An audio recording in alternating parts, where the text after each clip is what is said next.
सूर्य को मजबूत करने के लिए आदित्य हृदय स्तोत्र का पाठ करना सर्वोत्तम माना जाता है।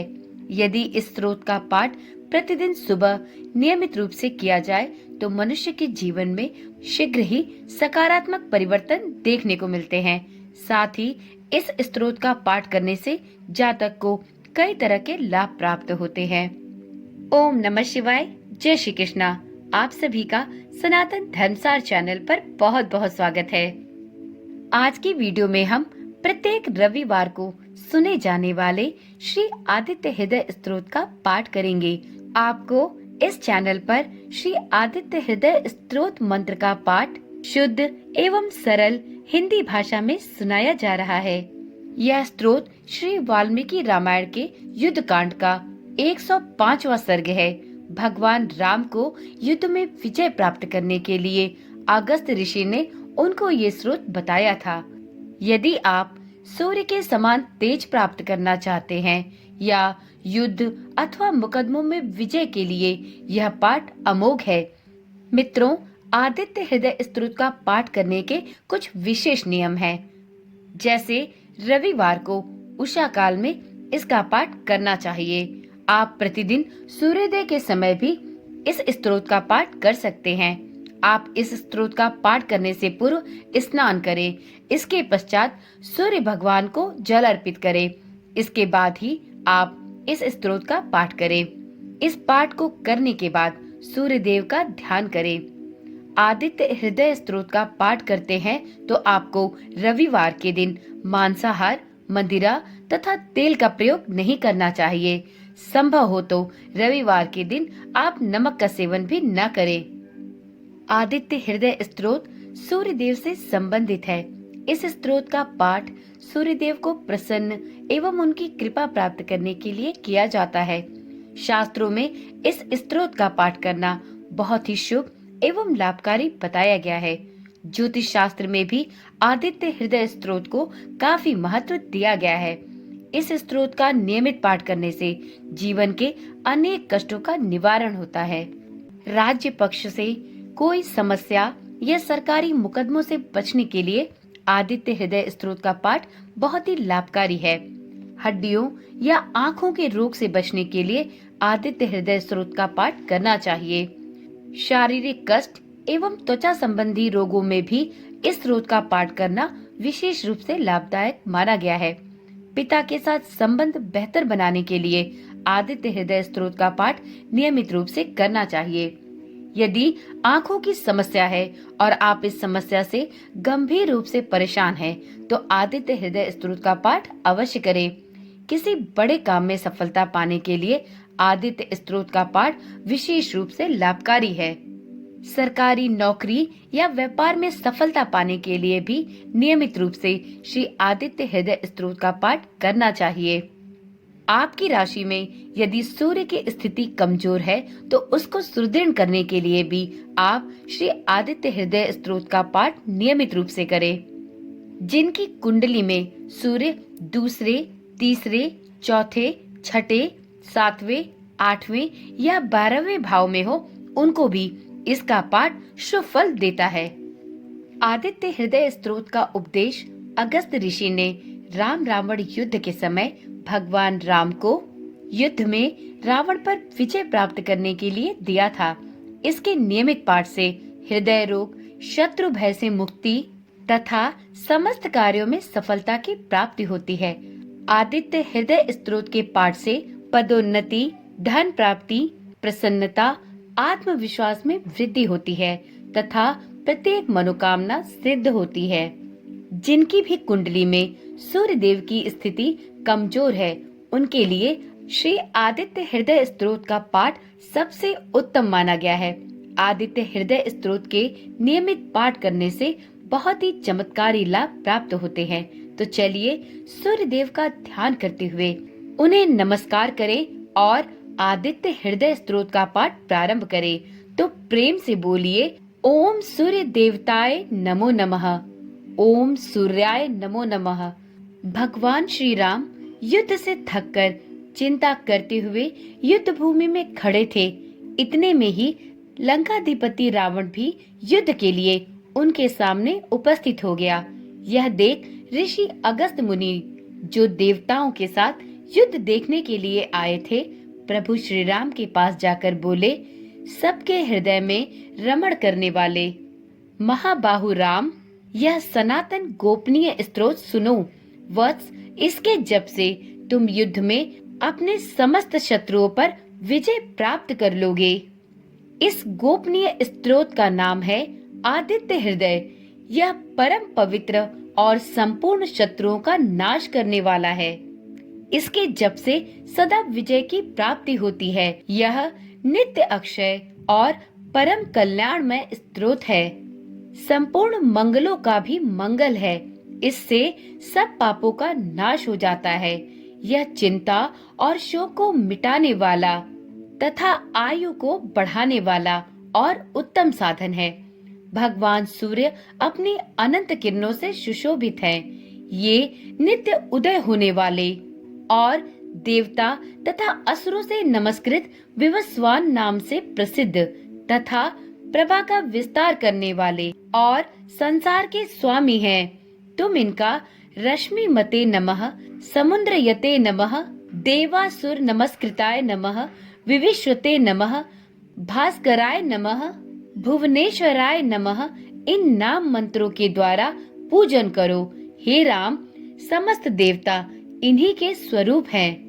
ये तेज की राशि तथा अपनी किरणों से जगत को सत्ता एवं स्फूर्ति प्रदान करने वाले हैं। ये ही अपनी रश्मियों का प्रसार करके देवता और असुरों सहित संपूर्ण लोकों का पालन करने वाले हैं। ये ही ब्रह्मा, विष्णु, शिव स्कंद, प्रजापति, इंद्र, कुबेर, काल, यम, चंद्रमा, वरुण, पितर, वसु, साध्य, अश्विनी कुमार, मरुदगण, मनु, वायु, अग्नि, प्रजा, प्राण, ऋतुओं को प्रकट करने वाले तथा प्रभा के पुंज हैं। हे महाबाहु, इन्हीं के नाम आदित्य अर्थात अदिति पुत्र, सविता अर्थात जगत को उत्पन्न करने वाले, सूर्य अर्थात सर्वव्यापक, खग अर्थात आकाश में विचरण करने वाले, पुषा अर्थात पोषण करने वाले, गभस्तिमान अर्थात प्रकाशमान, सुवर्ण सदृश, भानु अर्थात प्रकाशक, हिरण्यरेता अर्थात ब्रह्मांड की उत्पत्ति के बीज, दिवाकर अर्थात रात्रि का अंधकार दूर करके दिन का प्रकाश फैलाने वालों, हरिदश्व अर्थात दिशाओं में व्यापक अथवा हरे रंग के घोड़े वाले, सहसारची अर्थात हजारों किरणों से सुशोभित, तिमरोन मंथन अर्थात अंधकार का नाश करने वाले, शंभु अर्थात कल्याण के उद्गम स्थान, त्वष्टा अर्थात भक्तों का दुख दूर करने अथवा जगत का संहार करने वाले, अंशुमान अर्थात किरण धारण करने वाले, हिरण्यगर्भ अर्थात ब्रह्मा, शिशिर अर्थात स्वभाव से ही सुख देने वाले, तपन अर्थात गर्मी पैदा करने वाले, अहरकर अर्थात दिनकर, रवि अर्थात सबकी स्तुति के पात्र, अग्निगर्भ अर्थात अग्नि को गर्भ में धारण करने वाले, आदित्य पुत्र, शंख अर्थात आनंद स्वरूप एवं व्यापक, शिशिर नाशन अर्थात शीत का नाश करने वाले, व्योमनाथ अर्थात आकाश के स्वामी, तमोभेदी अर्थात अंधकार को नष्ट करने वाले, ऋग, यजु और सामवेद के पारगामी, धनी वृष्ट अर्थात धनी वृष्टि के कारण अपाम मित्र अर्थात जल को उत्पन्न करने वाले, विंध्यई थी प्लवंगम अर्थात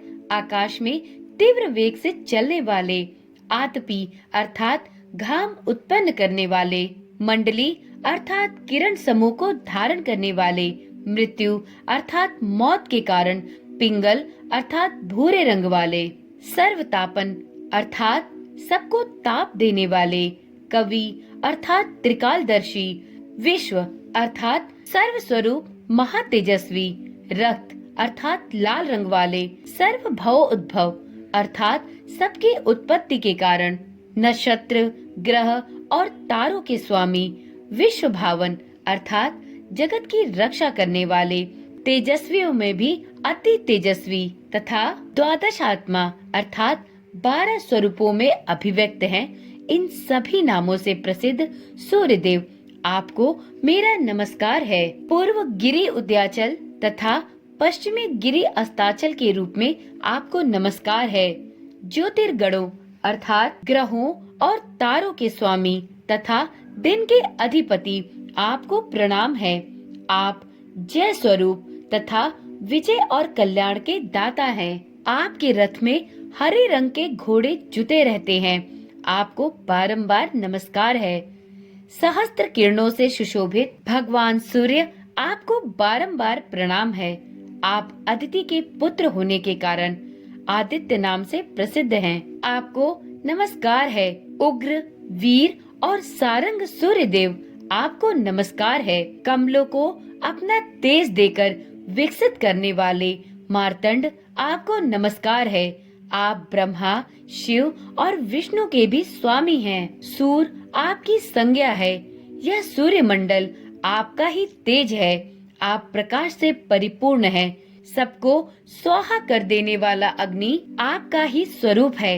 आप रौद्र रूप धारण करने वाले हैं। आपको नमस्कार है। आप अज्ञान और अंधकार के नाशक हैं। जड़ता और शीत के निवारक तथा शत्रु का नाश करने वाले हैं। आपका स्वरूप अप्रमेय है। आप कृतघ्नों का नाश करने वाले संपूर्ण ज्योतियों के स्वामी और देव स्वरूप हैं। आपको नमस्कार है। आपकी प्रभा तपाए हुए स्वर्ण के समान है। आप हरि अर्थात अज्ञान का हरण करने वाले और विश्वकर्मा अर्थात संसार की सृष्टि करने वाले हैं। तम के नाशक प्रकाश स्वरूप और जगत के साक्षी हैं। आपको नमस्कार है। हे रघुनंदन, ये भगवान सूर्य ही संपूर्ण भूतों का संहार सृष्टि और पालन करते हैं। ये ही अपनी किरणों से गर्मी पहुंचाते हैं और वर्षा करते हैं।